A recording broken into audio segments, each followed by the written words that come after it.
Howdy, folks. I just wanted to share with you my amusement at some of the fallout that continues from the All Black coach Scott Robertson losing his job about a week ago. Wow, the fallout just continues. No sign of the hullabaloo dying down. Um, there's a rugby pundit in New Zealand called Scotty Robertson. I'm trying to think whose equivalent would be in South Africa. We don't really have one guy kind of who hogs the limelight now. But I would say, um, yeah, Darren Scott in his heyday would be Scotty Robinson. Anyway, he hosts a rugby show in New Zealand. He's very colourful, very funny. I've met him a few times when I've been in New Zealand covering rugby tours.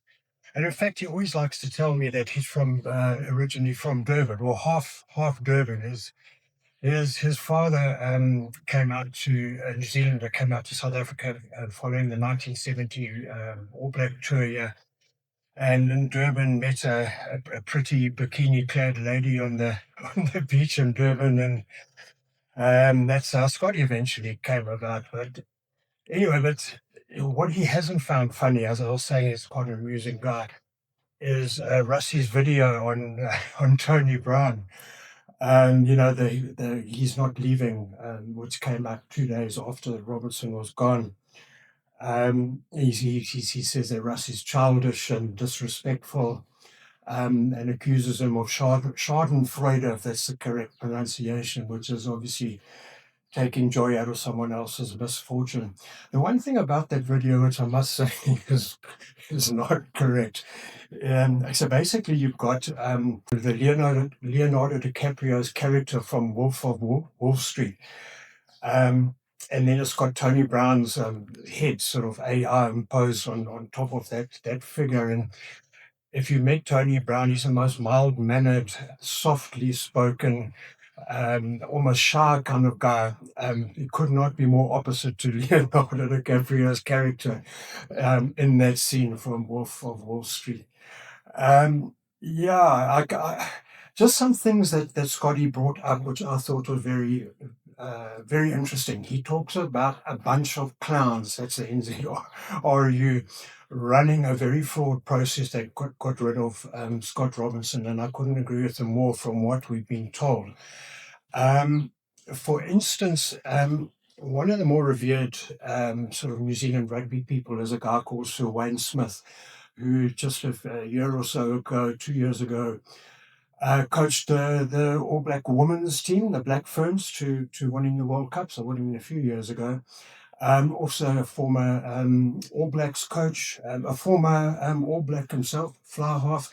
Anyone in New Zealand knows who Wayne Smith is. So he is employed by the NZRU as a kind of Mr. Fix-It to go across all forms of their game and just give his learned ear to processes and just look over things and give his considerable experience and input.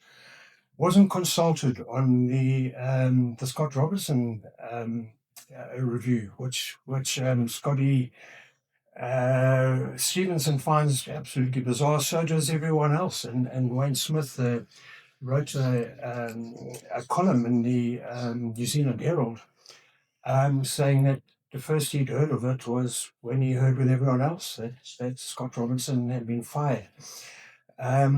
Strange that also no assistant coaches were consulted. And Scotty Stevenson says, well, it just looks like it was a hit job.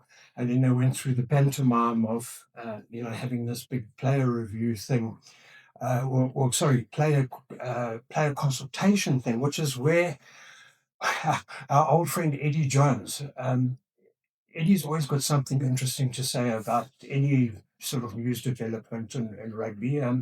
He's been around a long time and is quite comical himself at times. And he just says he finds it extraordinary that a big part of the review to sack Scott Robertson came from a questionnaire given to the leading All Black players, in which they were asked a range of questions about Scott Robertson, but it was completely anonymous. So their name wasn't attached to any of the answers. So as Eddie points out, if you're a disgruntled player, if you're a fringe player, say, who you think might get sacked by Robertson or dropped him in, or you're not going to be in his plans or something, you're not going to give him a good review. So as Eddie pointed out, that was extremely fraud. Players being able to say something about the coach, but not accountable for what they say. And then what they say plays a massive role in the demise of the head coach of the All Blacks. So I just find that weird. And it just says to me that the whole All Black structure seems to me quite flawed at the moment. They seem to be in a little bit of free fall at the moment, which is it's really almost uncanny when you've seen where they were 10, 15 years ago when nothing the All Blacks could say or do was ever incorrect. I mean, it just looked like everything about them was $1 million. And now it's the complete opposite. Wow. How the mighty have fallen.